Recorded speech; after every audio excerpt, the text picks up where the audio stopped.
c'est toujours la recherche appliquée qui m'a intéressé, parce que j'ai toujours voulu garder un contact avec la société, un contact avec les problèmes concrets.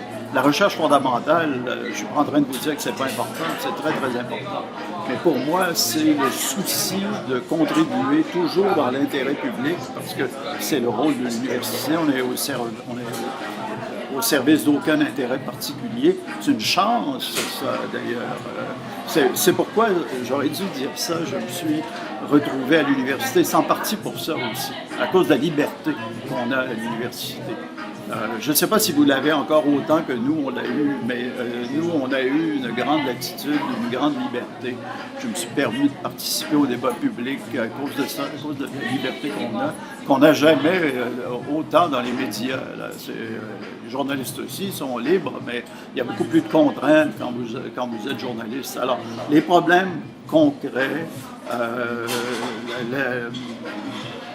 le souci de contribuer avec des propositions, toujours en étant guidé par un certain nombre de principes généraux. C'est un peu ça. D'abord, chacun fait sa liberté. Oui.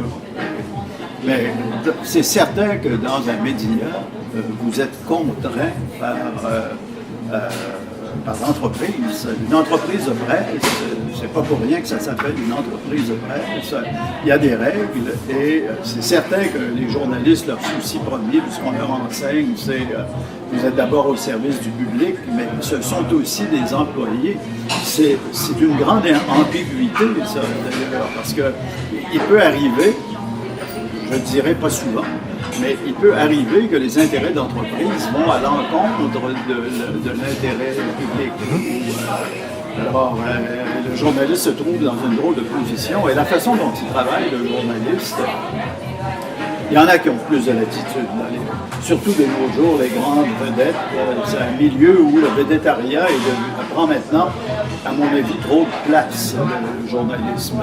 Il y a un sale système dans le journalisme maintenant que moi je déplore.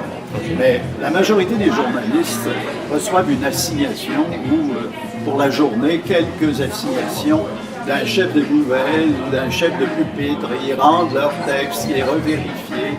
À l'université, il n'y a personne qui regarde au-dessus de votre épaule pour savoir ce que vous êtes en train de faire.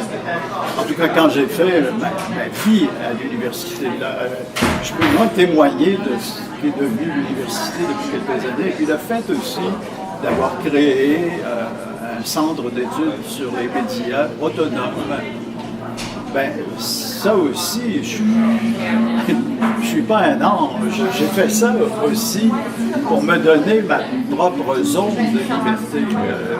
Parce qu'une des choses que je déplore à l'université, ça je l'ai vu grandir, c'est grossir, c'est l'aspect bureaucratique de l'université. J'ai toujours essayé d'échapper à ça, à la vie bureaucratique, puis c'était plus possible, j'allais dire par mon temps, que j'ai le sentiment maintenant. Parce que j'ai encore un